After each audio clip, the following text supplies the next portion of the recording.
ओम शांति। आज 25 अगस्त 2024 अव्यक्त बाप दादा की रिवाइज्ड मुरली है।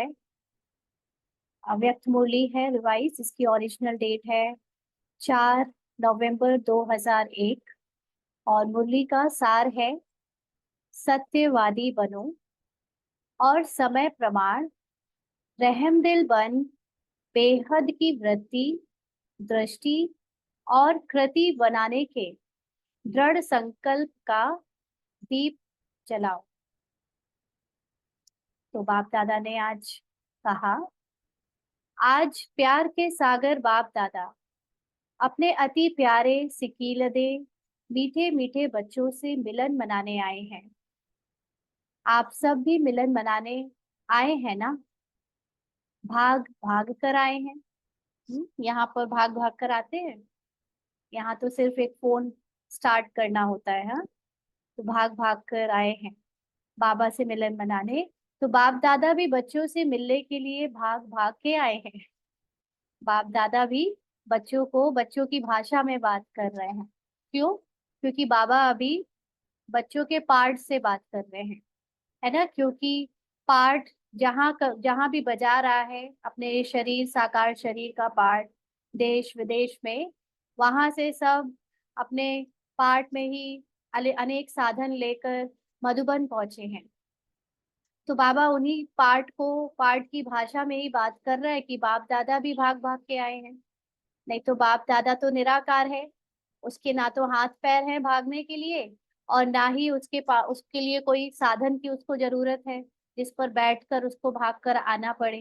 लेकिन अभी बाबा बच्चों को बच्चों की भाषा में बात करता है ना, जैसे हम लोग भी हर उम्र के जिनसे जिस उम्र की का होता है उससे उसकी जैसी भाषा बोलते हैं। छोटे से बच्चे को जब बात करेंगे उससे, तो बिल्कुल उसके जैसा बनकर ना खुद भी बच्चा बन जाते हैं, तो वैसी बात करते हैं। थोड़े बड़े से बात करेंगे, कोई जवान होगा उससे बात करेंगे तो उससे उसकी भाषा में समझदारी वाली बात करेंगे। फिर कोई बुजुर्ग होगा तो उससे उस तरह की रिस्पेक्टफुल या उसकी जो भी उसको पसंद है उस भाषा में बात करेंगे। तो यहाँ बाबा पाठ से बात कर रहे हैं, इसलिए उनकी भाषा में बात कर रहा है।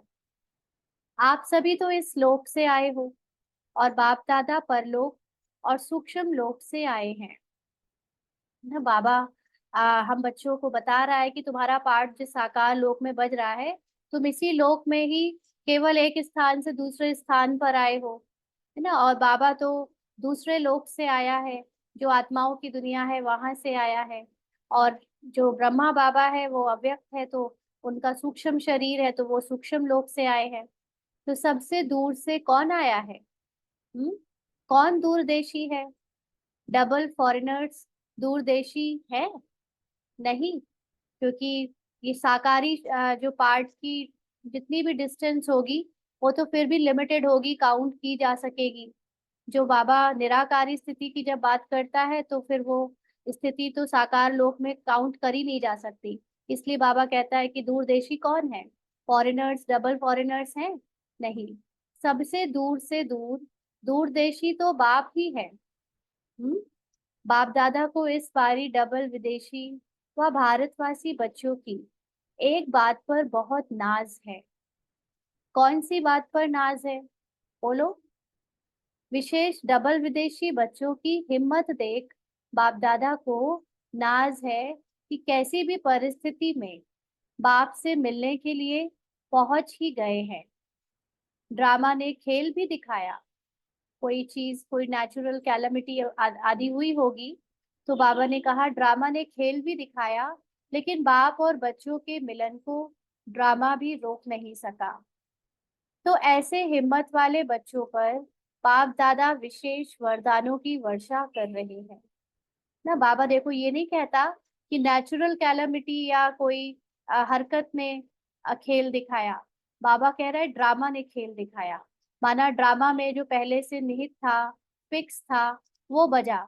और ड्रामा में तो कुछ भी बजे उसको साक्षी होकर देखा जाता है, क्योंकि ड्रामा होता ही अनरियल है ना। तो जब पार्ट उसमें डूबे हुए थे तब भी पार्ट ने मेहनत मतलब हिम्मत करी और उनको ड्रामा अनुसार वो रुक नहीं पाए, बाबा से मिलने पहुंच ही गए। तो बाबा उनको हिम्मत वाले बच्चे कहकर विशेष वरदानों की वर्षा कर रहे हैं। आज इस घड़ी जो भी बच्चा जो भी वरदान चाहे वह वरदान मिलेगा, सहज मिलेगा। लेकिन इस वरदान को रोज अमृत वेले और कर्मयोगी स्थिति में बार बार दिल से याद करना, दिल शिकस्त नहीं होना, वरदान प्राप्त है। सिर्फ जैसे स्थूल नयनों के बीच में निरंतर बिंदी चमकती है ना, ऐसे सदा नयनों में बाप बिंदी को समाकर रखना। तो बाबा जब ये कह रहा है कि जो भी वरदान आज बच्चे चाहते हैं वो सब बच्चों को मिलेंगे, ऐसा बाबा पाठ से क्यों कह रहा है? क्योंकि बाबा को पता है कि पाठ जो है, किरदार में जो बच्चे हैं अभी डूबे हुए, आत्माएं जो किरदार में डूबी हुई है, उनको अभी कुछ भी सत्य लगता नहीं जो बाप समान है ना। क्योंकि बाबा जब कहता है कि तुम आत्मा एकदम मेरे समान हो, तो सुख शांति प्रेम पवित्रता या बाबा का जो कुछ भी बेहद का वर्षा है वो आत्मा का ऑटोमेटिकली है ही। उसमें एक एक वरदान के रूप में मांगने की आवश्यकता भी नहीं है। लेकिन हम पार्ट में जो है इतना डूबे हुए कि बाबा से एक एक वरदान लेते हैं, उसको पढ़ के खुश हो जाते हैं और कहते हैं देखो बाबा ने मुझे ऐसा कहा, मैं इतना अच्छा हूँ। मैं तो ये अच्छा हूँ, ये अभी भी मन को एक तसल्ली चाहिए बाबा से, ठप्पा चाहिए बाबा से कि तुम अच्छे हो। तुम आत्मा अपने सत्य को जब नहीं जानते हो, पाठ के अनुसार अपने को जज करते हो, तो हमें हर बार बाबा से वरदान के रूप में वो सच के छोटे छोटे टुकड़े, सच की थोड़ी थोड़ी बातों को अपने लिए बाबा से मांगना पड़ता है, या मिल जाए तो उसको सोच के खुश होना पड़ता है। जबकि सच ये है कि हम बाबा की 100% जायदाद के मालिक हैं। फॉर एग्जाम्पल, एक छोटा सा बच्चा जिसको जायदाद वगैरह कुछ पता नहीं है ना, तो वो अपने माँ बाप से एक छोटी सी टॉफी में, छोटी सी चॉकलेट में खुश हो जाता है, ये सोच के कि अरे मेरे पिताजी ने या मेरे बाप ने मुझे इतना तो दिया। जबकि बाप को अंदर ही अंदर पता है कि अरे बच्चे, तू तो मेरी पूरी जायदाद का मालिक है, तेरे ऊपर तो पूरी जायदाद निछावर है। जब तू उसको संभालने योग्य बन जाएगा तो तुझे ये खुद मिल जाएगी, तब तू टॉफी क्या, तू तो पूरा जायदाद को चाहे जैसे संभाल। है ना? तो ऐसे ही हम बच्चे जब पार्ट में डूबे हैं, धीरे धीरे सोल कॉन्शियस में आने की पुरुषार्थ कर रहे हैं छोटा बच्चा बनकर, है ना, तो बाबा कहता है कि जो वरदान चाहिए तुझे मिलेगा। है ना? और लेकिन वो काम कैसे करेगा? अब वरदान काम करने की भी एक विधि है।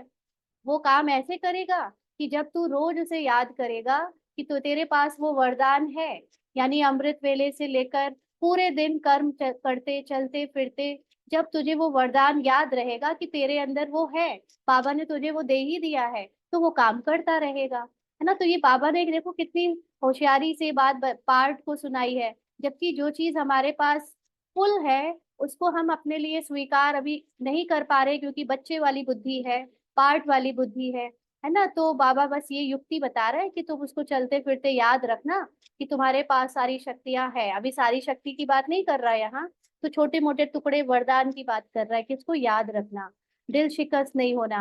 है ना? कभी लगे कि अरे मुझे डर लग रहा है, भय लग रहा है, तो मास्टर सर्वशक्तिवान का वरदान याद कर लेना, तो तुम्हारी शक्तियां इमर्ज होकर काम करने लगेंगी। जबकि आत्मा में वो शक्तियां ऑलरेडी हैं, लेकिन ये भय, ये निर्बलता किसको फील हो रही है? ये पार्ट में जो मन है उसको फील हो रही है। तो मन आत्मा को उसकी जब रियलाइजेशन नहीं करने देता, है ना, या धीरे बहुत छोटे छोटे रूप में रियलाइज करा रहा है, तो अभी मन को चाहिए कि वो कुछ बाहर से बाबा से ले, अच्छा सा वरदान जिसको वो याद करे और वो अपनी शक्तियों को ज्यादा महसूस करे। तो ये एक धोखा है जिसको बाबा बड़े प्यार से हमको पार्ट से निकाल रहा है एक एक वरदान के रूप में। जबकि हम सर वरदान प्राप्त सर ऑलरेडी है, अगर जिसने अपनी सोल कॉन्शियस स्टेज को या महसूस कर लिया, अनुभव कर लिया तो। है ना? तो बाबा कहते वरदान प्राप्त सिर्फ जैसे स्थूल नयनों के बीच निरंतर बिंदी चमकती है ना, ऐसे सदा नयनों में बाप बिंदी को समाकर रखना। अर्थात कि सदा ये जो दो नयन है ना, ये फिजिकल बॉडी के, अभी बुद्धि और मन ये केवल वही चीजें देख पाते हैं, सुन पाते हैं, अस्वीकार कर पाते हैं जो इन आंखों से देखते हैं। है ना? तो आत्मा अभी पार्ट में इतनी डूबी है कि उसको फिजिकल बॉडी की लिमिटेशन ही अपनी लिमिटेशन लगती है। जबकि जो आत्मा की लिमिटेशन है, वो लिमिटेशन है ही नहीं, वो अनलिमिटेड है, बेहद की है। तो केवल बाबा कह रहा है कि इतना याद रखना कि नयनों के बीच में जो बिंदी होती है ना, उसको याद रखना, उसमें बाप दादा को समा कर रखना, माना बाप दादा को याद रखना, यानी उनके निराकारी स्थिति को याद रखना, उस सुप्रीम हाईएस्ट सेल्फ को याद रखना और अपनी आत्मा को याद रखना। तो वो वरदान काम करेंगे, है ना। तो बाबा ये छोटे छोटे से बच्चों को जो अभी पाठ में डूबे हुए हैं उनको बता रहा है कि अपने को शरीर नहीं समझना, माना अपने को आत्मा बिंदी समझ के रखना, बाप दादा की याद में रहना, तो वरदान काम करेंगे। तो बाबा कह रहे हैं रख सकते हो या मुश्किल है? तो किसी बच्चे ने कहा सहज है। तो जैसे स्थूल बिंदी निरंतर है, ऐसे नयनों में निरंतर बाप बिंदी भी समाया हुआ हो। समा लिया, फिट हो गया, निकल तो नहीं जाएगा। देखो कितने आज बाबा बच्चों की बिल्कुल भाषा बोल रहा है ना, छोटे छोटे बच्चों के जैसे, कि वो जो ऊपर वाली बिंदी लगा लेते हैं तो वो लगी रहती है। ऐसे ही तुम भी याद रखना कि तुम आत्मा हो, और उस निरंतर जो निरंतर शिव बाबा है या बाप दादा है, उसकी आत्मा को, सुप्रीम आत्मा को याद रखना। तो वो फिट हो गया, याद रहेगी सदा, निकल तो नहीं जाएगा। अगर नयनों में निरंतर बाप बिंदी समाया हुआ है तो किसी तरफ भी नयन आकर्षित नहीं होंगे। माना अगर हर समय बुद्धि से बाबा की तरफ ही आपकी याद है, या पूरा ध्यान बाबा की तरफ है, तो कुछ और आपको आकर्षित नहीं करेगा। जैसे होता है ना कई बार, बड़े बड़ों को भी होता है, छोटों में भी होता है, कि कोई चीज के बारे में बार बार सोचे जा रहे हैं, उसी पे पूरा ध्यान है, फिर उनसे वो चीज कितनी भी छुपाओ या वो उनके सामने अगर नहीं भी है, तो उसी चीज को बुद्धि में ध्यान करने की वजह से उनके चारों तरफ चाहे कितनी भी कीमती चीजें रख दो, दूसरी चीजें रख दो, उनको उसमें कोई इंटरेस्ट नहीं आता। उनको सिर्फ वही चाहिए जो उनकी बुद्धि में है। तो ऐसे ही अगर हमारी बुद्धि को बाप दादा की तरफ लगाया जाए और उनसे ही आकर्षण बना रहे, तो कोई और चीज आकर्षित करेगी नहीं, और बड़ी इजीली फिर आत्मा मन और बुद्धि के प्रभाव से मुक्त होकर स्वयं प्रत्यक्ष होगी, माना हम खुद को, अपने आत्मा को अनुभव कर पाएंगे। देखो यहाँ पर कितनी एक बड़ी वंडरफुल बात है कि हम सभी जो पुरुषार्थ करते हैं वो भी मन बुद्धि को अभी आत्मा में मर्ज करने के लिए कर रहे हैं, क्योंकि मन बुद्धि बाहर की तरफ है, बाह्य मुक्ता में है, तमो प्रधानता में है। लेकिन ये बड़ी वंडरफुल बात है कि केवल संगम युग में ही आत्मा स्वयं को अनुभव कर सकती है। लेकिन कैसे? जो मन मिला है उसके द्वारा। जो मन आत्मा के अंदर है और उस मन से आत्मा अपनी डिस्टेंस बनाने की कोशिश कर रही है ताकि धोखा ना खाए, मन को अपना सत्य ना समझ ले, उसी मन के द्वारा हम उस आत्मा को अनुभव करने की कोशिश कर रहे हैं, है ना। तो आत्मा स्वयं को अनुभव कैसे करे? तो अभी यहाँ पर ये बाबा कहते हैं कि अपने मन को, बुद्धि को सदा बाप दादा की तरफ लगाए रखो, तो मेहनत से छूट जाएंगे, माना फिर बॉडी कॉन्शियस या देह भान या अपनी कमजोरी में नहीं फंसेंगे। बाप दादा का जो वरदान मिला है, शक्ति मिली है, वो अपने अनुभव होगी, और तरफ नजर जाएगी ही नहीं। हम कमजोरी के संकल्प हमें कब आते हैं ना, जैसे कल एक बहन माता मिली, मिलने आई थी, तो बताने लगी कि ऐसे तो मैं कहीं भी जाती हूँ तो हमेशा बाबा को साथ रखती हूँ, हिम्मत रहती है, जबकि उनका कुछ एक्सीडेंट हो गया था कुछ दिन पहले, तो डरने लगी थी बाहर अकेले निकलने से, लेकिन बाबा की हिम्मत से बाहर निकलने लगी।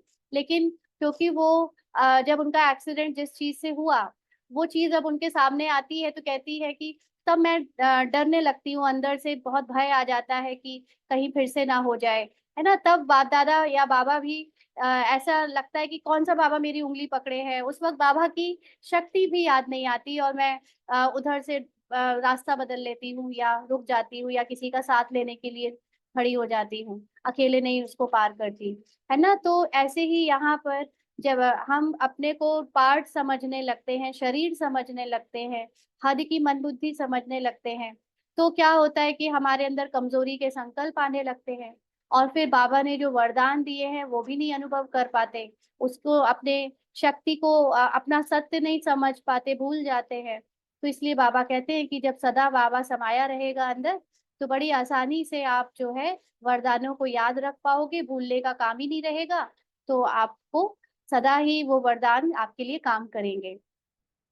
तो दिल में और नयनों में समाने की विधि क्या है? अब बाबा सदा हमें याद रहे, हम कभी कभी जो बाबा को फील नहीं करते है ना, और डर भय देह भान की बातें जो अंदर आ जाती है, अनसर्टेनिटी ना, डाउट, दिल शिकस्तता आदि, ये सब कब आती है? क्योंकि बाप दादा उस समय दिल में नयन में नहीं रहता, भूल जाता है।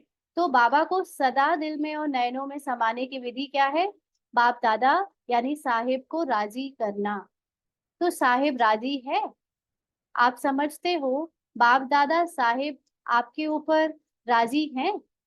पूछ रहा है बाबा कि क्या बाबा आपसे संतुष्ट है, आपसे खुश है? बाबा को अपना संतुष्ट करना यानी बाबा के साथ सदा रहना। तो कितने परसेंट राजी है? कोई ने कहा 99 और कोई ने कहा 75%। तो बाबा ने कहा आफरीन है ना, स्वीकार है और बढ़ेगे। बाप दादा को राजी करना बहुत सहज है। अब कोई बच्चे को बोले कि तुम अपने माँ बाप को खुश कर दो, तो क्या उसके लिए कितना मुश्किल होगा अपने माँ बाप को खुश करना ना। माँ बाप तो सदा ही अपने बच्चे से खुश ही रहते हैं। ये तो सिर्फ अपने मन की बात है और एक समझ की बात है कि अगर मैं माँ बाप के बताए हुए रास्ते पर ठीक से चलूंगा नहीं तो वो खुश नहीं होंगे, और चलूंगा तो वो खुश रहेंगे। बस इतना ही सहज है माँ बाप को राजी करने के लिए। तो बाप दादा को राजी करने का सहज साधन है सच्ची दिल। सच्ची दिल पर साहिब राजी है। अब सच्ची दिल क्या होता है ना, अभी हम पढ़ेंगे इसको और इसको भी समझेंगे दो पर्सपेक्टिव में। हर कर्म में सत्यवादी, सत्यता महान है। जो सच्ची दिल वाला है वह सदा संकल्प वाणी और कर्म में, संबंध संपर्क में राजयुक्त होगा। अर्थात राज को समझ करने वाले, चलने वाले, और हम कहाँ तक राजयुक्त हैं उसको परखने की निशानी है। अगर राज जानता है तो वह कभी भी अपने स्वस्थिति से नाराज नहीं होगा, अर्थात दिल शिकस्त नहीं होगा, और संकल्प में भी, वृत्ति से भी, स्मृति से भी, दृष्टि से भी किसी को नाराज नहीं करेगा, क्योंकि वो सबके व अपने संस्कार स्वभाव को जानने वाला राज युक्त है। तो यहाँ पर बाबा को राजी करने का सहज साधन है सच्ची दिल।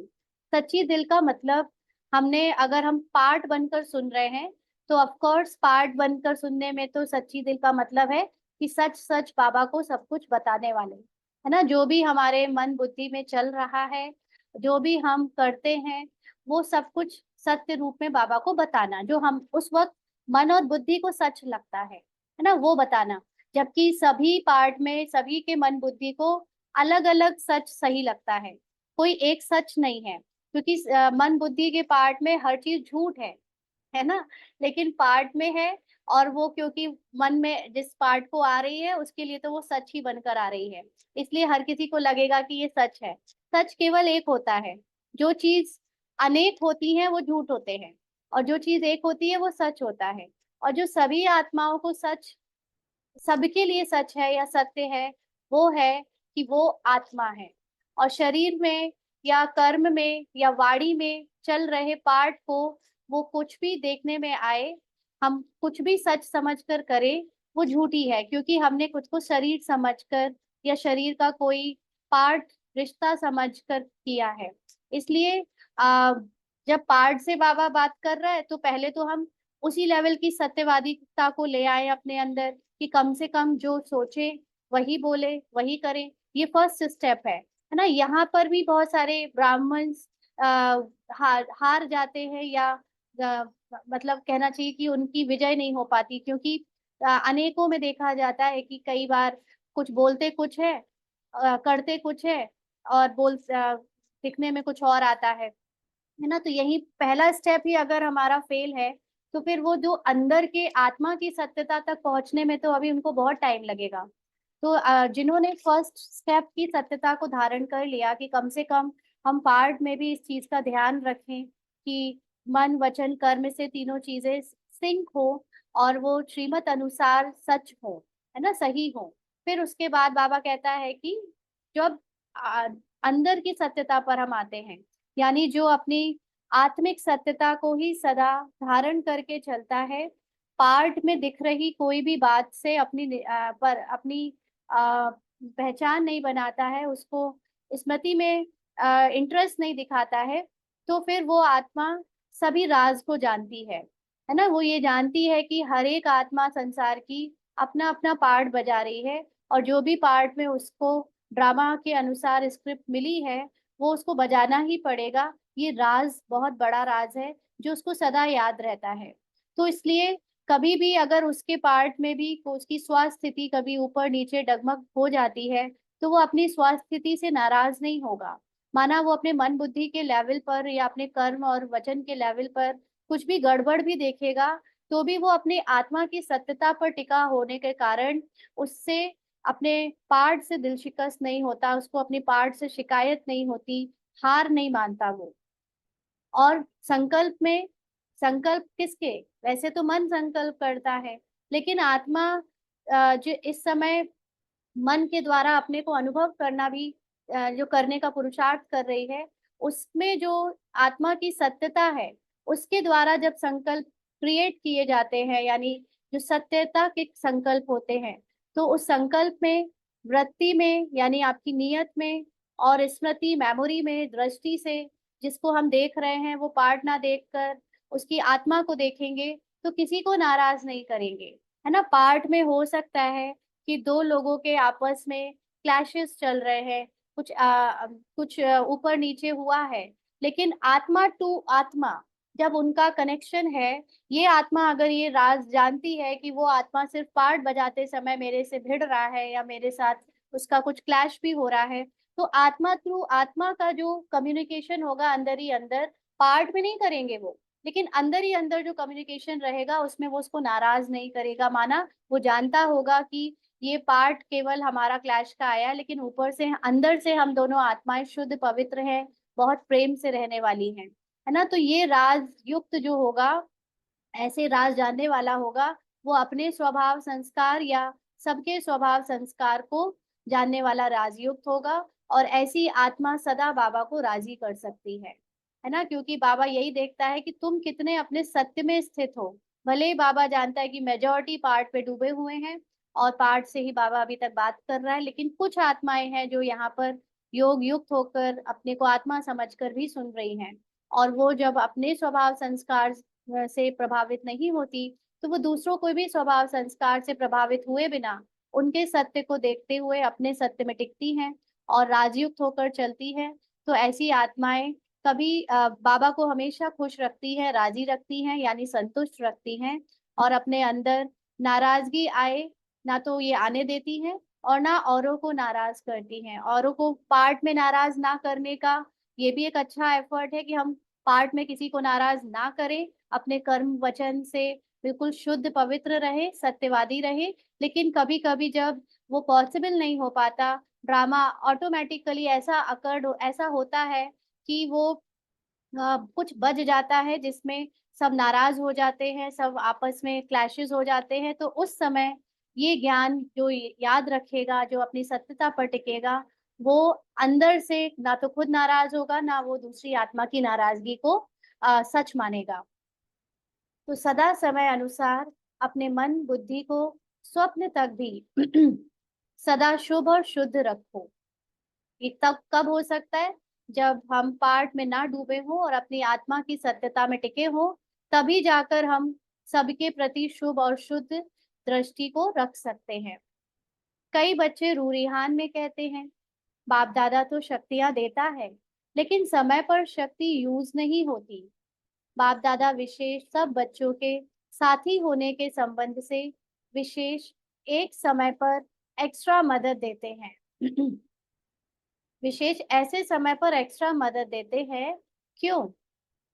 क्योंकि बाबा तो सबका साथी है, तो वो एक्स्ट्रा मदद देता है, ऐसे में क्यों? बाप जिम्मेवार है बच्चों को संपन्न बनाए साथ ले जाने के लिए। इसलिए क्योंकि बाबा जानता है ये आत्माएं है ही सत्य में पूरी तरह संपन्न, लेकिन अभी पार्ट में डूबे होने के कारण बच्चों को जो ये कभी कभी अनुभव होता है कि मैं शक्तिशाली नहीं हूं अभी, या मुझे अपनी शक्ति अनुभव नहीं हो रही, लगता बाबा ने बाबा मुझसे गुस्सा है, बाबा ने शक्ति वापस ले ली, है ना।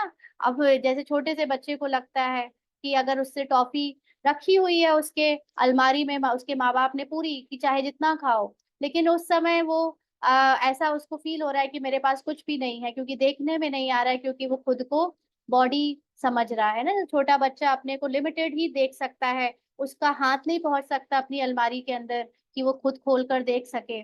तो इसलिए वो उसको लगता है बस जो मेरे आसपास नहीं है मतलब है नहीं, लेकिन वो उसके पास हमेशा से है, क्योंकि माँ बाप उसके लिए ही सब कुछ लाकर रख चुके हैं।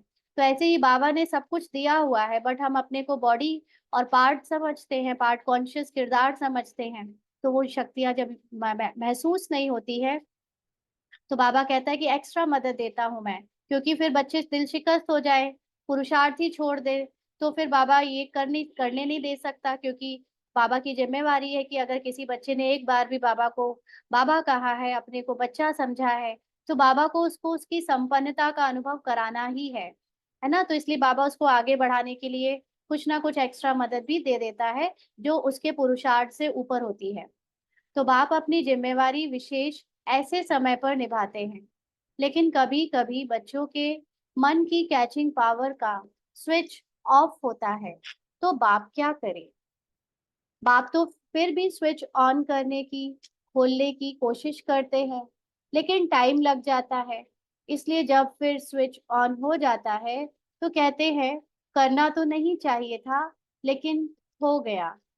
तो सदा अपने मन की कैचिंग पावर, जिसको आप कहते हैं टचिंग, उस टचिंग व कैचिंग पावर का स्विच ऑन रखो। तो कैचिंग पावर का अर्थ क्या है? सदा बाप दादा को अपनी स्मृति में रखो, सदा अपनी सोल कॉन्शियस में रहो। तो उस सुप्रीम सोल की जो टचिंग है, जो उस समय हमको यथार्थ रूप से करना चाहिए, वो टच होगा। और बच्चे क्या करते हैं कि पार्ट में डूब जाते हैं, खुद को सोल समझना भूल जाते हैं, तार के ऊपर प्लास्टिक की लेयर चढ़ा लेते हैं रबर की, तो वो करंट प्रवाह नहीं होता। और पार्ट में डूबे होने के कारण फिर बच्चे दिल शिकस्त होने लगते हैं, सोचते हैं बाबा की तो कोई मदद मिल नहीं रही है ना। तो बाबा कहता है कि मैं तो सदा एक्स्ट्रा मदद देता हूँ, लेकिन आप ही अपने आप को स्मृति से बुला देते हो, स्विच ऑफ कर देते हो अपनी सोल कॉन्शियस स्मृति का। तो इसलिए बाबा को आपको वापस वो स्मृति दिलाने में टाइम लग जाता है। बाबा फिर किसी थर्ड पर्सन के द्वारा या कोई और परिस्थिति के द्वारा जगाता है आपको, लेकिन इतने में बहुत समय निकल जाता है। तो माया कोशिश करती है ऑफ करने की, सेकंड में ऑफ करके चली जाती है। इसलिए जैसा समय नाजुक होता जाएगा, अभी होना है, और है ना, पेपर बहुत बड़े बड़े अजीब अजीब जो कभी सोचे नहीं थे, ऐसी ऐसी परिस्थितियां और परीक्षाएं आ रही हैं, और आगे और भी आएंगी, है ना, जो मन को बिल्कुल पसंद नहीं आएंगी कि ऐसी परिस्थितियां क्यों आ रही हैं। मन बुद्धि में थोड़ा विचलित भी हो सकता है। तो इसीलिए बाबा कहता है तो आत्मा को जागे रहना बहुत जरूरी है, क्योंकि अब मन और बुद्धि अपनी शक्ति से ये परिस्थितियां पार नहीं कर सकते, अगर वो आत्मा की शक्ति को यूज ना करे तो बाबा कहते हैं कि माया तो यानी मन बुद्धि तो बार बार ऑफ हो जाती है, बाबा से कनेक्शन तोड़ देती है, तो आगे और भी होगा। बाबा कहते डरते तो नहीं हो ना, अभी तो और भी नाजुक होता जाएगा। बाप दादा ने पहले भी कहा कि आप सबने वर्ष क्यों मनाया है, कौन सा वर्ष मनाया है? संस्कार से संसार परिवर्तन करने का पक्का है ना, मनाया है ना, या भूल गए हो? हम लोग क्या लक्ष्य लेकर ज्ञान में चल रहे हैं? अपने संस्कार से, यानी अपने संस्कारों को परिवर्तन करके संसार परिवर्तन करेंगे। तो बाबा ने पूछा अभी भूल गए हो ये लक्ष्य, मना रहे हो? तो बच्चों ने कहा मना रहे हैं। तो जब बच्चों ने संसार परिवर्तन का पक्का संकल्प लिया है, तो प्रकृति बाप से पूछती है कि मैं तैयारी करती हूँ सफाई करने की, लेकिन सफाई करने वाले जो निमित्त हैं, वह करते करते सोच में पड़ जाते हैं, दुविधा में पड़ जाते हैं, करे या नहीं करे, जल्दी करे, धीरे से करे, तो मैं क्या करूं? प्रकृति पूछती है। तो बाप दादा प्रकृति को क्या जवाब दे? प्रकृति कैसे सफाई करेगी? प्रकृति अपनी फुल फोर्स से आएगी, हलचल करेगी, ताकि जो भी अनवांटेड चीजें हैं प्रकृति में वो साफ हो जाए, है ना, जिससे प्रकृति की स्वच्छता वापस अपनी ओरिजिनल स्टेट में लौट आए। लेकिन वो हलचल, वो प्राकृतिक, जिनको हम आपदाएं के रूप में लेंगे, है ना, प्रकृति के लिए वो आपदा नहीं होगी, उसके लिए तो जस्ट उसकी सफाई के लिए हलचल करेगी वो। और वो क्यों रुक जाती है बार बार? क्योंकि हम आत्माएं ड्रामा रूपी संकल्प, ड्रामा रूपी जो भी स्मृतियां हैं, वृत्ति है, उसकी सफाई नहीं कर रहे हैं। माना ड्रामा से हम उपराम होते होते फिर ड्रामा में डूब जाते हैं। तो प्रकृति भी साफ करते करते रुक जाती है, सोचने लगती है कि ये लोग, ये आत्माएं जब ड्रामा से छूटने का पुरुषार्थ करने में ढीली हो रही हैं, तो हमको भी फिर वैसे ही होना पड़ता है, क्योंकि इन्हीं के लिए तो हम सफाई कर रहे हैं। इन्हीं को तो उस साफ प्रकृति में उतरना है, इन आत्माओं को ही पार्ट बदल कर उसमें आकर पार्ट बजाना है। लेकिन अभी यही नहीं तैयार हुए हैं, यही वापस पुराने कलयुगी ड्रामा में फंस जाते हैं और उसी के उसमें घुस जाते हैं। तो बाबा कहते हैं कि वो प्रकृति कहती है, मुझसे पूछती है कि क्या करे, वो लोग तो रुक जाते हैं, धीरे धीरे कर रहे हैं। तो बाबा उनको क्या जवाब दे? डबल विदेशी बोलो, थोड़ा इंतजार करे। डबल विदेशियों ने आंसर दिया, थोड़ा इंतजार करे। यह तो ठीक जवाब नहीं है, बाबा कह रहे। अगर डबल विदेशी इंतजार करेंगे तो फिर प्लेन नहीं मिलेंगे, है ना। डबल विदेशियों को फॉरेन से आना होता है पार्ट में, तो उनके लिए प्लेन है, वो एरोप्लेन से आते हैं। बाबा कहते हैं अभी तो प्लेन मिल गए ना, अभी कुछ वर्ल्ड लेवल पे कुछ हुआ होगा तो उसकी वजह से प्लेन मिलना मुश्किल था, लेकिन फिर भी बाबा से मिलने वाले बच्चों को प्लेन मिल गए। सोते सोते आए हो ना प्लेन में, आराम से आ गए ना। सारी सभा में से किसी को भी आने में मुश्किल हुई? हाथ उठाओ। तो एक ने कहा कि हमारा प्लेन एक बार वापस चला गया था। बाबा कहते टाइम पर तो पहुंच गई। यह हिम्मत की बात है। जो थोड़ा डरे तो बैठ गए। आप लोगों ने दृढ़ संकल्प किया, जाना ही है तो पहुंच गए। सिर्फ एक का प्लेन लौटा, बस ना, उसकी कोई बात नहीं, फिर अच्छा मिलेगा। अभी आगे तो प्रकृति को, सफाई करने वालों को सोच में नहीं डालो, क्योंकि स्थापना वाले अभी भी कभी कभी सोच में पड़ जाते हैं ना, पुरुषार्थ करते करते अपने सोल कॉन्शियस स्टेज से उतरकर ड्रामा में फिर चले जाते हैं। क्या करें, ऐसे करें, नहीं करें, ठीक होगा या नहीं ठीक होगा, है ना। क्योंकि ये जो मन है, ये जो बुद्धि है, ये बार बार पुराने स्वभाव संस्कार के वश होकर डराती है कि हम कुछ जो कर रहे हैं वो ठीक है या नहीं है ना। इसलिए और लेट हो जाती है प्रकृति भी, क्योंकि आत्मा की कॉन्शियसनेस से तो वो आगे बढ़ती है पुरुषार्थ में। लेकिन जब मन बुद्धि का इंटरफेरेंस हो जाता है तो फिर वो बार बार डाउट में आ जाते हैं, तो लेट हो जाते हैं।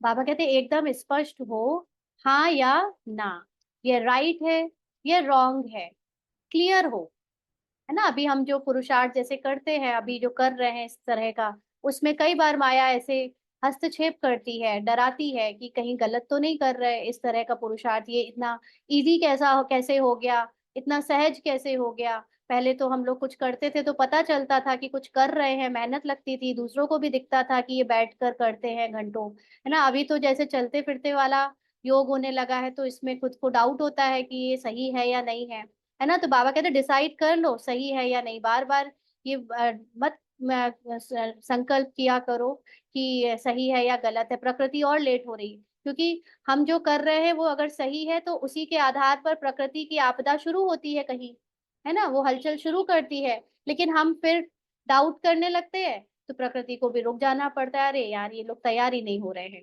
हाँ, क्योंकि हम डाउट करते हैं। तो प्रकृति आपके वर्ष मनाने के कारण तैयारी तो करेगी, अभी भी करा रही है। लेकिन स्थापना के निमित्त बनी हुई आत्मा को अभी किसी भी बातों में, चाहे स्व प्रति चाहे औरों के प्रति, सोचने में समय नहीं लगाना चाहिए। सेकंड में क्लियर टचिंग हो, है ना। अगर हम मन बुद्धि के लेवल पे सोचेंगे तो डाउट में रहेंगे, ये सही है ये गलत है, क्योंकि मन बुद्धि के अंदर वो पावर नहीं है जो उसको उसका ट्रुथ बताए और सही निर्णय दिलवाए, क्योंकि अभी तमो प्रधानता के प्रभाव में है। लेकिन जो आत्मा है, जो सदा एक जैसी थी, सदा संपन्न और संपूर्ण है, उसमें वो पावर है कि वो, अगर हम उस पर टिक कर किसी भी आत्मा के प्रति चाहे अपने प्रति कुछ सोचे, तो वो टचिंग जो होगी वो एकदम क्लियर और राइट होगी। तो बिंदी लगाने में कितना टाइम लगता है ना। अभी क्या होता है कि हम ड्रामा में आपस में कभी कभी क्लैशेस में आप ब्राह्मण या नॉन ब्राह्मण्स के साथ फंस जाते हैं, है ना। और फिर उन्हीं के द्वारा वो संकल्पों में या कर्मों में कुछ कुछ चलता रहता है, और वो हम इतना बिध जाते हैं उसमें कि अपनी सोल कॉन्शियस स्टेज से बार बार नीचे उतर आते हैं।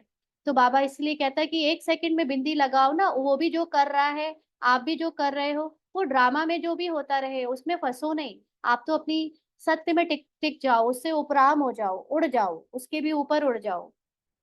तो कोई भी बात में बिंदी लगाने में या बिंदु रूप स्थिति में स्थित होने में सेकंड लगता है। मतलब इतनी प्रैक्टिस है कि प्रैक्टिकल लाइफ में जैसे तुरंत बिंदी लगा लेते हो, है ना। तो आ, ऐसे ही जो वो वाली बिंदी है फुल स्टॉप की जो देख रहे हो, उसके बारे में आगे चिंतन ना चले, उसको तुरंत की तुरंत वही स्टॉप करके अपनी सोल कॉन्शियस स्टेट में टिक जाओ। ऐसा 1 सेकंड में हो पाता है? मानो कोई बात आपके सामने आ गई, उसको बिंदी लगाने में सेकंड लगता है ना। दादियों को कितना अच्छा अभ्यास था, बड़ी से बड़ी बात हो जाती थी और उसके बारे में दोबारा कभी डिस्कस नहीं करते थे। और हम अपने चेकिंग करें, कोई भी बात हो चुकी होती है, हम उसको कितनी देर तक अपने दिमाग में दिल में रखे रहते हैं और उसको ही सोच सोच के बार बार अपने योग भी करने की कोशिश करते हैं, तो फंस जाते हैं ना। या सोल कॉन्शियस स्टेज को 1 सेकंड में नहीं बना पाते। तो बाबा पूछ रहे हैं, पांडव को सेकंड लगता है? तो पांडवों ने कहा कभी कभी। पांडवों को बिंदी लगाने में टाइम लगता है, यह तो कह रही है सेकंड लगता है।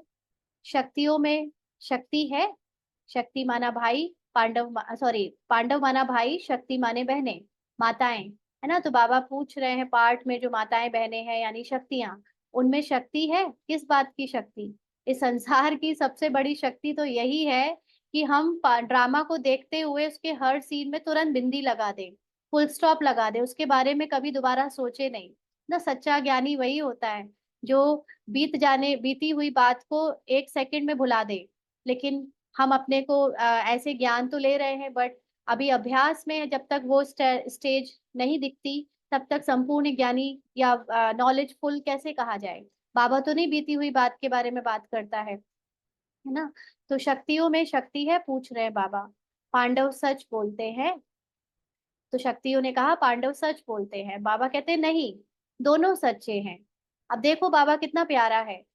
पार्ट में ऐसा नहीं हो सकता कि कभी पांडव और शक्तियां गलत अपने बारे में ना सोचते हो या एक दूसरे के बारे में गलत ना सोचते हो। लेकिन तब भी बाबा शक्ति माना भाई बहनों का, माताओं का, और पांडव माना भाइयों का पार्ट देख कर भी ये नहीं कह रहा है कि हाँ तुम कभी कभी सच्चे हो कभी कभी गलत हो, नहीं। बाबा कह रहा है दोनों सच्चे हैं। क्यों? क्योंकि बाबा आत्मा को देख रहा है, पार्ट को नहीं देख रहा है। आत्मा सदा ही सत्य है, हर एक की आत्मा सातों गुणों से भरपूर है, उसमें कोई खामी हो ही नहीं सकती, फ्लॉलेस है आत्मा। बाबा उसको बोल रहा है कि दोनों सच्चे हैं, क्योंकि उन्हों की बिंदी अभी लगती होगी, आपकी अभी नहीं लगती होगी, इसलिए फर्क हो गया। माना वो फुल कोई बात को बीती सो बीती तुरंत कर लेते हैं पार्ट में, और माताएं बहनें अभी पार्ट में नहीं कर पाती हैं, थोड़ा अभी टाइम लग रहा है उनको। तो ये नहीं सोचो कि हम अभी हम है नहीं सत्य रूप में संपन्न है। तुम तो हो ही संपन्न, लेकिन पार्ट में तुम्हारा अभी ऐसा आया है कि तुम अभी फुल स्टॉप नहीं लगा पा रहे हो, थोड़ा टाइम लग रहा है। बाकी तो सब सच्चे हैं ना। रियलिटी में सारा सभी आत्माओं का सत्य यही है कि सभी आत्माएं संपन्न है, कोई उनमें फ्लॉ नहीं है, सच्चे दिल वाले हैं, है ना। तो हमें सिर्फ अपनी रियलिटी पर ही ध्यान देना है। माया बार बार कहेगी अभी बनना है, अभी करना है, अभी हो नहीं पा रहा, लेकिन ये भी गलत है। अभी की अभी अपने को मानो कि है हम ऐसे, है ना। बाबा कितने कॉन्फिडेंस से कह रहा है तुम हो ही वैसे। हॉल तो फुल है, नीचे पांडव भवन में भी बैठे हैं, नीचे तो बैठे हैं लेकिन बाप दादा के सामने है ना। शरीर बैठा है कहीं इस हॉल में कहीं उस हॉल में, लेकिन बाप दादा तो आत्माओं को 1 सेकंड में अपने सामने मर्ज कर लेता है, वो तो बाबा के ही सामने है। तो देश विदेश में इसी याद में बैठे हैं। बाप दादा मधुबन में आ गए, अपने अपने दूरदेशी दृष्टि दूरबीनी से देख रहे हैं ना। बाबा की दृष्टि यानी बाबा के लिए इस आत्माओं को इमर्ज करना, बहुत एक सेकंड भी नहीं, बहुत फटाक से देख सकते हैं सभी को। तो वह भी अभी बाबा के सामने आ रहे हैं कि कैसे दूर बैठे भी जो मधुबन नहीं पहुंचे वो भाई बहन या वो आत्माएं, कैसे वो दूर बैठे भी मन से मधुबन में हैं। आपके साकार वतन के यह साधन तो नीचे ऊपर हो सकते हैं, लेकिन यह आध्यात्मिक दूरदृष्टि, दूरादेशी दृष्टि कभी खराब नहीं हो सकती। सोल कॉन्शियस स्टेज में टिक कर आप आत्माओं को देखो, वो कभी भी गड़बड़ नहीं हो सकता। जबकि हम कभी दूरबीन यूज करें या कभी टीवी यूज करें, कैमरा यूज करें, वो खराब भी हो सकता है। तो बाप दादा के सामने सभी चारों ओर के सेवा केंद्रों के बच्चे दिखाई दे रहे हैं। अच्छा, अभी 1 मिनट के लिए सभी अपने अंतर्मुखता में जाकर अपनी सोल कॉन्शियस स्टेज में टिक कर बाबा के सामने बैठे और बाबा को देखते रहे।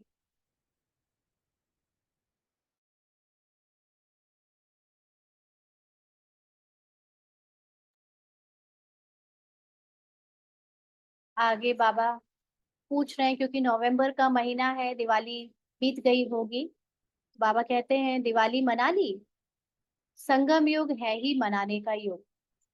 चाहे अंतर्मुखी हो, अतीन्द्रिय सुख की मौज मनाओ, है ना, क्योंकि जब हम योगी हो जाते हैं या अपने अंदर की यात्रा हमें अच्छी लगने लगती है, तो फिर हमारा सारा सुख उस अंदर की यात्रा में ही निहित हो जाता है। बाहर से हमको कोई इंटरेस्ट नहीं आता। अंतर्मुखी होना ही हमारे लिए सुख का एक साधन बन जाता है।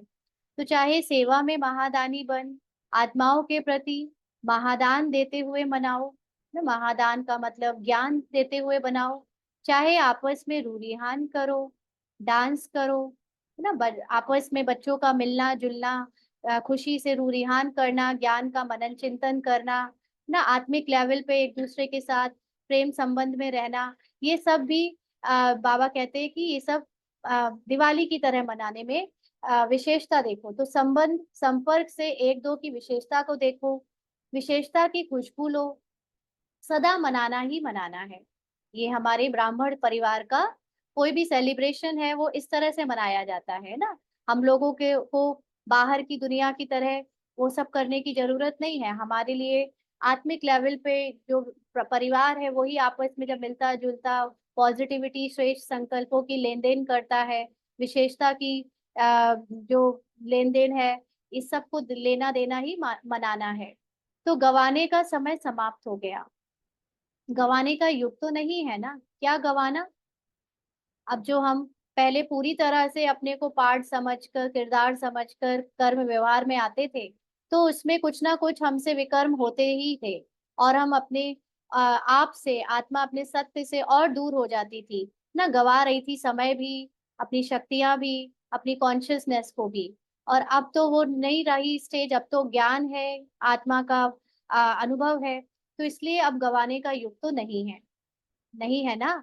अभी मनाने का और कमाने का युग है, जमा करने का युग है ना। संगम युग में आत्माएं आत्माओं के साथ ज्ञान चर्चा करे, चाहे रूरिहान करे, चाहे कुछ भी मिले जुले, तो और सेवाएं करें चाहे कितनी भी बाहर से, तो वो सब जमा होता है। जमा होता है माना आपकी सोल कॉन्शियस स्टेज को और बढ़ाता है।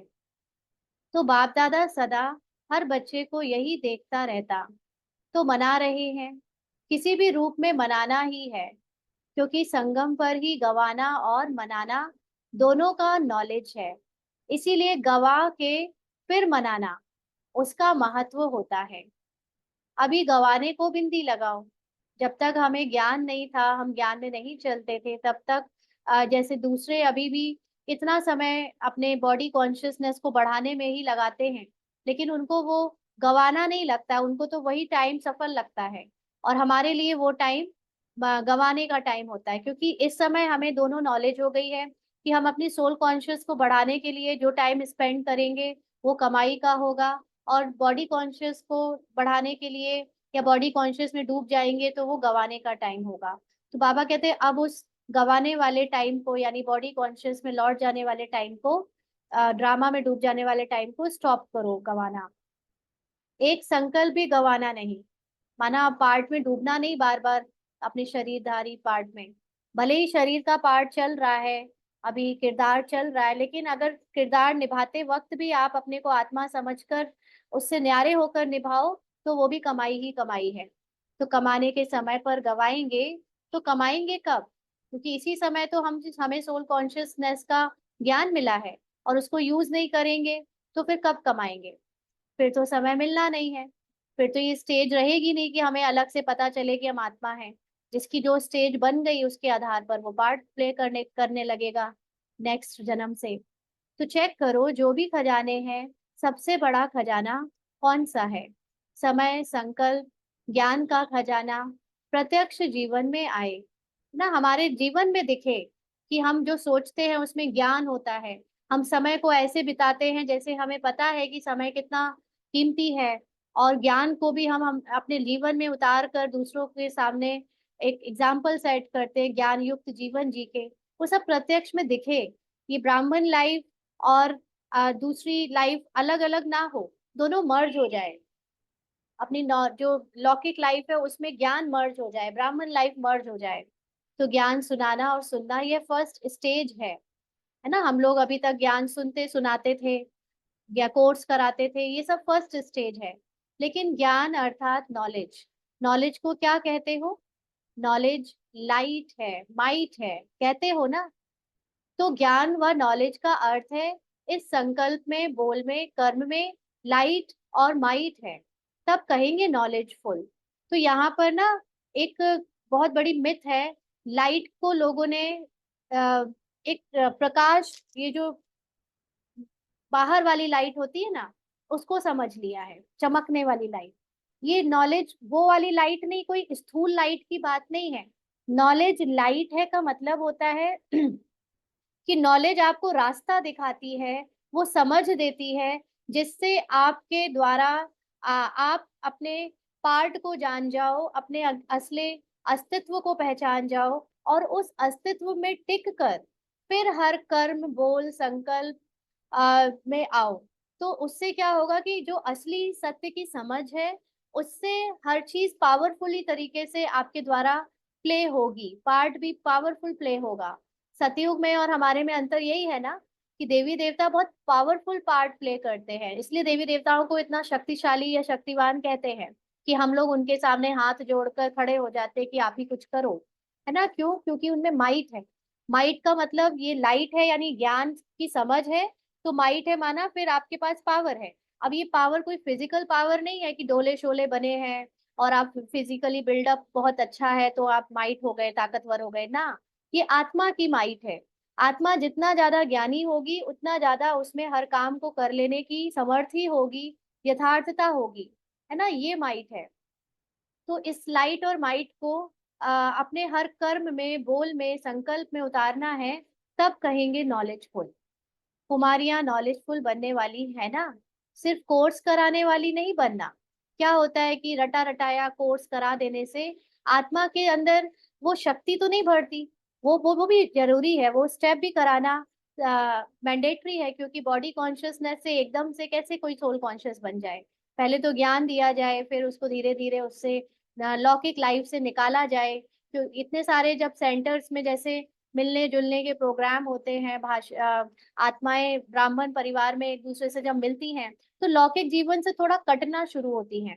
है ना? लौकिक जीवन से कटने के कारण जब वो अलौकिक परिवार में मिलती है तो अलौकिक ज्ञान की लेन देन बढ़ जाती है, और उस ज्ञान के बढ़ जाने से लाइट जो है नॉलेज की वो ज्यादा देर आप में टिक पाती है। नहीं तो जो लौकिक का ज्ञान है या लौकिक का जो तो बाबा कहते हैं कि सिर्फ कोर्स कराने वाली कुमारियां नॉलेजफुल नहीं बनना, भाषण करने वाली नहीं बनना कि बस इतना ही काफी है ना। कई बार हमें इतने में ही तृप्ति हो जाती है कि हमको जगह जगह भाषण करने को मिल जाता है, कोर्स करा रहे हैं तो हम सेटिस्फाइड हो जाते हैं इस ज्ञान मार्ग में। लेकिन बाबा कहते हैं नहीं, ये तुम्हारा, ये तो जस्ट एक एक रास्ता है तुम्हारी तरक्की, सेल्फ उन्नति के लिए। लेकिन अल्टीमेट एम तो है लाइट माइट स्वरूप बनना ना। लाइट माइट स्वरूप मतलब ज्ञान को अपने जीवन में उतार कर मास्टर सर्वशक्तिवान बाबा के जैसा उस निराकारी स्थिति को अनुभव करना और उसको जीना। तो साथ साथ नॉलेज की जो लाइट माइट है ना, नॉलेज से मिलने वाली जो प्रकाश है, प्रकाश का मतलब ये वाली लाइट नहीं, लेकिन समझ, वो समझ और उससे मिलने वाली उस समझ के द्वारा शक्ति, वो आपके संकल्प और बोल कर्म में हो। कुमारियों से तो बाप दादा का विशेष प्यार है। क्यों? आपने जीवन का फैसला कर लिया है या करना है? अच्छी तरह से सोच लिया या वहां जाके सोचेंगी? बाबा पूछ रहे हैं। पक्का सोच लिया है तो मुबारक हो। देखो इतने हैंड्स तैयार मिलेंगे आपको, है ना। यानी जो कुमारियां हैं वो सेंटर पे जाएंगी, तो बने बनाए जो टीचर्स हैं पहले के, उनको वो हेल्प करेंगी। तो जो कुमारियां ट्रेनिंग कर रही हैं वह हाथ उठाओ। कितनी संख्या है? किसी ने कहा 80। जो अभी सेवा में नहीं लगी हुई है, सेंटर नहीं संभालती हैं, वह हाथ उठाओ। गिनती करो, आधे हैं। अच्छा, इतने हैंड्स तो मिलेंगे ना? राइट हैंड या लेफ्ट हैंड? राइट हैंड बनेंगे ना? अच्छा है। कुमारियां है ना, तो बाप दादा कुमारियों को सेंटर का घर भी देता है। और वर तो मिला ही है। हमेशा घर और वर दो चाहिए। कुमारियों को वर तो मिल गया ना, शिव बाबा के रूप में वर तो मिल गया। हमेशा अभी घर भी मिलेगा, मतलब सेंटर मिलेगा। कुमारों को भी मिलता है। कुमार समझते हैं हम पीछे क्यों? पीछे नहीं, आगे हो। कुमारों के बिना भी सेवा कहाँ चलती है? कोई भी सेंटर पर देखो, अगर हार्ड वर्कर कुमार नहीं हो तो बहनें कुछ नहीं कर सकती। दोनों ही जरूरी है। इसलिए पांडवों का भी नाम है तो शक्तियों का भी नाम है। दोनों का नाम है। अच्छा, वर्तमान समय आप हर एक को आत्माओं प्रति रहम दिल और दाता बन कुछ ना कुछ देना ही है। चाहे मनसा सेवा द्वारा दो, चाहे शुभ भावना से दो, श्रेष्ठ सकाश देने की वृत्ति से दो, चाहे आध्यात्मिक शक्ति संपन्न बोल से दो, चाहे अपने स्नेह संपन्न संबंध संपर्क से दो, लेकिन कोई भी आत्मा वंचित नहीं रहे। यानी हम ब्राह्मण जीवन में जब आपस में किसी भी संपर्क में आ रहे हैं, तो हमें हमेशा किसी ना किसी चीज का दाता बनकर ही देना है। चाहे बोल से प्यार से उनको स्नेह दें, चाहे हम उनको अपनी शुभ भावना दें, चाहे उनसे मनसा उनकी आत्मा को देखते हुए साकाश दें, कोई भी चीज से देना है। वंचित ना रहे कोई भी आत्मा। दाता बनो, रहमदिल बनो। चिल्ला रहे हैं बाप के आगे, अपनी अपनी भाषा में चिल्ला रहे हैं ना। पूरे वर्ल्ड की आत्माएं हैं जो अलग अलग जगह अलग अलग तरह से दुखी हैं, और वो अपनी भाषा में भगवान को या परमात्मा को याद करती हैं। तो कहती हैं शांति दो, स्नेह दो, दिल का प्यार दो, सुख की किरणें दिखाओ। तो बाप कैसे देंगे? आप बच्चों द्वारा ही देंगे ना। बाप के आप सभी राइट हैंड हो। कोई को कुछ भी देना होता है तो हैंड द्वारा देते हैं ना, है ना। बाबा कोई भी राजा महाराजा जब खुद कुछ नहीं देते थे, तो अपने मंत्रियों से या अपने जो साथ में खड़े उनसे दिलवाते थे। तो बाबा का अपना कोई स्थूल हैंड तो है नहीं, बाबा तो निराकार है। तो वो किसको साकार में अपना हैंड बनाएगा? तो बाबा के जो बच्चे हैं हम, हमको हैंड बनाकर बाबा उन आत्माओं से को कुछ दिलाता है, चाहे बोल के द्वारा, चाहे कर्मों के द्वारा, चाहे उनकी अपनी भावनाओं के द्वारा, है ना। तो बाबा कहता है कि आप बाप के आप सभी राइट हैंड हो। तो आप बच्चों के द्वारा ही देंगे ना। कोई को कुछ भी देना होता है तो हैंड द्वारा देते हैं ना। तो आप सभी बाबा के राइट हैंड हो ना। पांडव राइट हैंड हो आप। राइट हैंड का यादगार है। पता है कौन सा यादगार है? विराट रूप का चित्र देखा है? तो उसमें कितने हाथ दिखाते हैं? तो आप राइट हैंड का चित्र है ना। कुमारियां उसमें आप लोगों का चित्र है ना। तो अभी बाप राइट हैंड्स द्वारा आत्माओं को सुख शांति की अंजलि तो दिलाएगा ना। बेचारों को अंजलि भी नहीं देंगे तो कितने तड़पेंगे। अभी सभी हद की बातों से ऊंचे हो जाओ। अब यहाँ पर एक चीज ये आ जाती है ना, कि जब बाबा हमारे द्वारा किसी को कुछ दिलाता है ना, कोई भी सेवा में, बोल में, या कुछ लेन देन से भी, तो कहीं उसमें हम ये ना समझ ले कि हम दे रहे हैं। देखो बाबा ने साफ साफ बोला है कि आपको हैंड बनाकर मैं आत्माओं को शांति या दूसरी सुख या जो भी चाहिए उन्हें वो दिलाता हूँ। तो उसमें मैंपन ना आ जाए कि मैंने दिया, मैंने उसको ज्ञान सुनाया, मैंने अच्छा सुनाया, मैंने बोला, मैंने उसको प्यार दिया, और देखो मेरे प्यार देने से वो कैसे, ये अगर मैंपन आया तो मतलब हद में फंस गए हम। तो बाबा अब यही कहने जा रहा है कि अभी सभी हद की बातों से ऊंचे हो जाओ। अपने पार्ट को देखना, औरों के पार्ट को देखना बंद करो। हद की बातों में, हद के संस्कारों में समय नहीं गवाओ। अब ये लास्ट का सीन चल रहा है, उसमें क्लाइमेक्स में बहुत उथल पुथल हो रही है, होने वाली है और भी। तो उसमें अगर हम फंस जाएं और उसको ही सुधारने में लग जाएं, क्योंकि अब सुधरेगा कुछ भी नहीं। अब तो सब लास्ट में जैसे किसी भी मूवी में होता है ना, भागम भाग, इधर उधर सब सारे पार्टधारी, सारे किरदार एक साथ स्टेज पे आ जाते हैं और फिर यहाँ वहां सब भागने भूगने लगते हैं। तो ऐसे ही अब यहाँ पर भी हद के पार्ट में, ड्रामा में, उसमें समय नहीं गवाओ उसको ठीक करने में। अपने संस्कार चाहे दूसरों के संस्कार। बाप दादा आज भी सभी बच्चों को, चाहे यहाँ बैठे हैं, चाहे सेंटर्स पर बैठे हैं, चाहे देश में हैं, चाहे विदेश में हैं, लेकिन रहम दिल भावना से इशारा दे रहे हैं। बाप दादा हर बच्चे की हद की बातें, हद के स्वभाव संस्कार, नटखट व चतुराई के संस्कार, अलबेलेपन के संस्कार बहुत समय से देख रहे हैं। कई बच्चे समझते हैं सब चल रहा है, कौन देखता है, कौन जानता है, लेकिन अभी तक बाप दादा रहम दिल है, इसीलिए देखते हुए भी सुनते हुए भी रहम कर रहा है। लेकिन बाप दादा पूछते हैं, आखिर भी रहम दिल कब तक? कब तक? क्या और टाइम चाहिए? बाप से समय भी पूछता है, आखिर कब तक? प्रकृति भी पूछती है, जवाब दो आप, जवाब दो ना। यानी हम सब ड्रामा में मम्मी पापा बहन भाई बने इतना फंसे हुए हैं, जो सेवाओं में हैं वो भी अपने हद के से पार्ट में इतना फंसे हुए हैं, या जो पुरुषार्थ के नाम पर एक ही जगह अटक के रह गए हैं, उतनी ही सेवा में बस समझ लिया है यही प्राप्ति है। अपनी सोल कॉन्शियस स्टेज को निरंतर बनाने में कोई दिलचस्पी नहीं है। ऐसे अलबेले के संस्कार आदि बाबा सबका देख रहा है।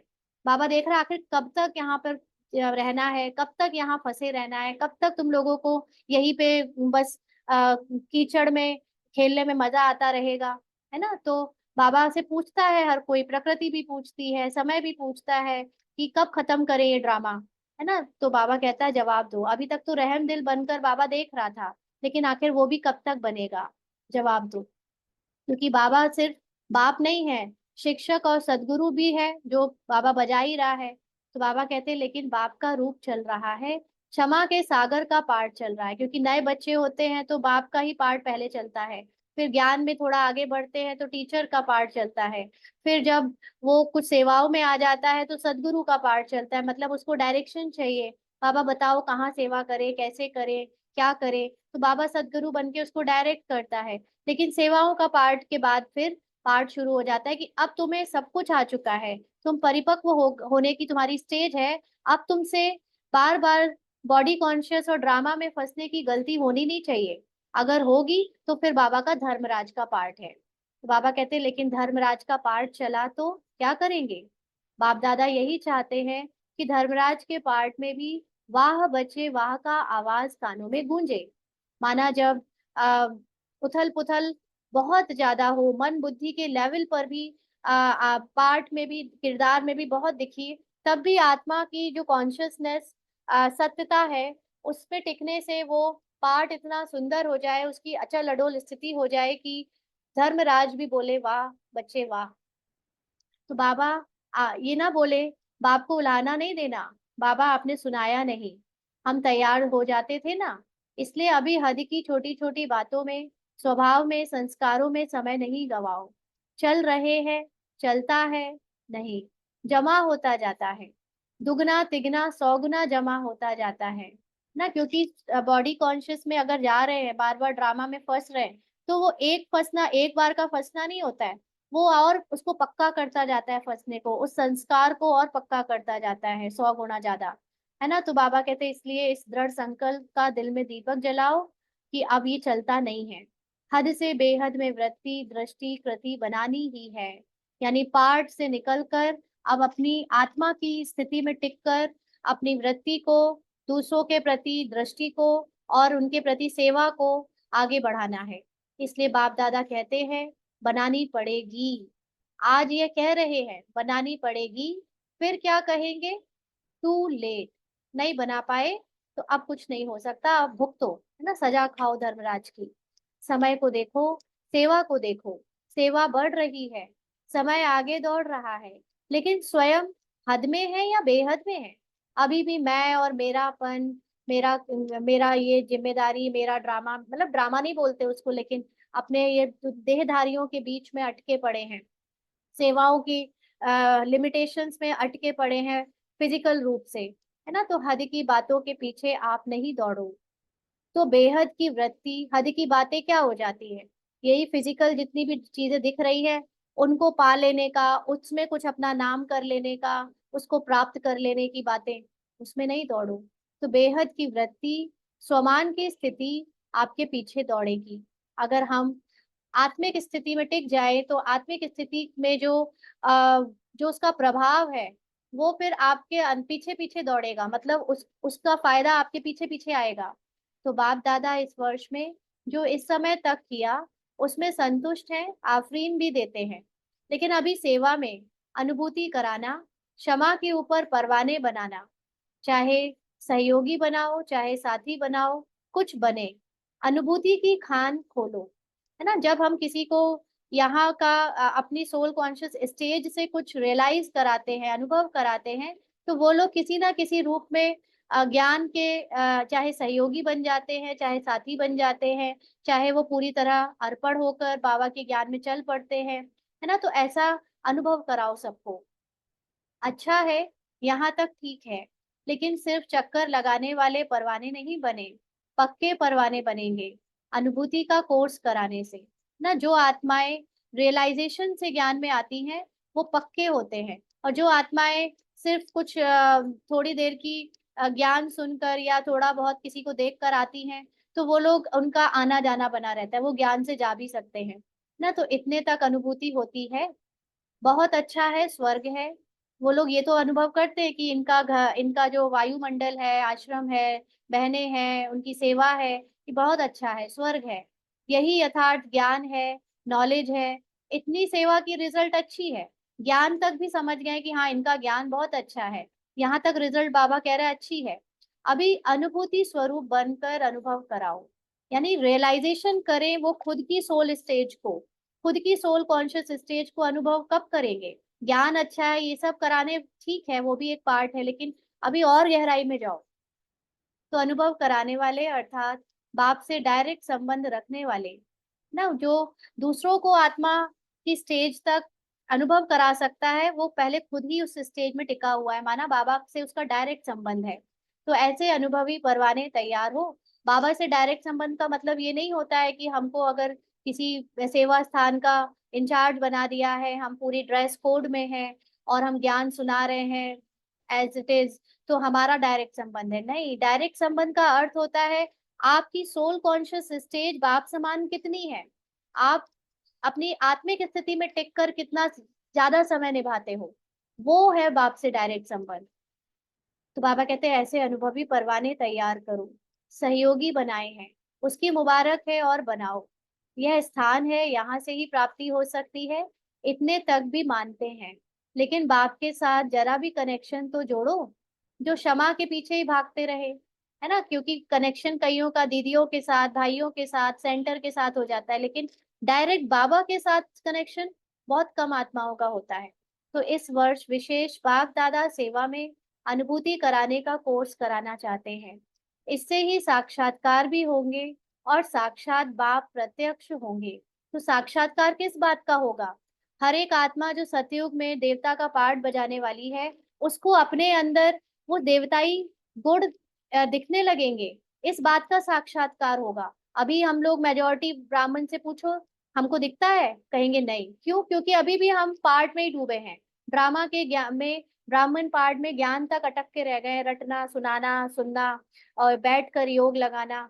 लेकिन वो जो सोल कॉन्शियस स्टेज की सत्यता पर स्थित रहने वाली प्रैक्टिस है, वही साक्षात्कार कराती है हमको सतयुग का। यानी अपने अंदर सतयुग दिखेगा हमको जब हमारे कर्म, हमारे बोल, हमारे संकल्प एकदम दैवी हो जाएंगे, डिफरेंट हो जाएंगे इस कलयुगी दुनिया से, तब साक्षात बाप प्रत्यक्ष होंगे। सुना क्या करना है, प्लान मिला, अभी इस वर्ष की रिजल्ट देखेंगे। अच्छा, चारों ओर के अति प्यारे बाप दादा के दिल तक नशीन श्रेष्ठ आत्माओं को सदा हद के स्वभाव संस्कार परिवर्तन करने वाले बेहद की परिवर्तक आत्माओं को, सदा एक सेकंड एक संकल्प भी व्यर्थ ना गवाने वाले, जमा करने वाले तीव्र पुरुषार्थी बच्चों को, सदा रहम दिल बन, दाता बन हर आत्मा को, चाहे ब्राह्मण आत्मा चाहे प्यासी आत्माओं को कुछ ना कुछ अंजलि देने वाले, सकाश देने वाले, ऐसे बड़ी दिल रखने वाले बच्चों को बाप दादा का बहुत बहुत बहुत बहुत याद प्यार और नमस्ते। हम रूहानी बच्चों की रूहानी बाप दादा को याद प्यार, गुड मॉर्निंग और नमस्ते बाबा, शुक्रिया, थैंक यू बाबा। वरदान है आज का, उमंग उत्साह से विश्व कल्याण की जिम्मेवारी निभाने वाले, आलस्य व अलबेलेपन से मुक्त भव।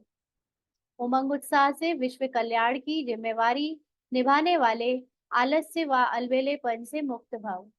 चाहे नए हो या पुराने हो, ब्राह्मण बनना माना विश्व कल्याण की जिम्मेवारी लेना। जब कोई भी जिम्मेवारी होती है तो तीव्र गति से पूरी करते हैं, जिम्मेवारी नहीं होती है तो अलबेले रहते हैं।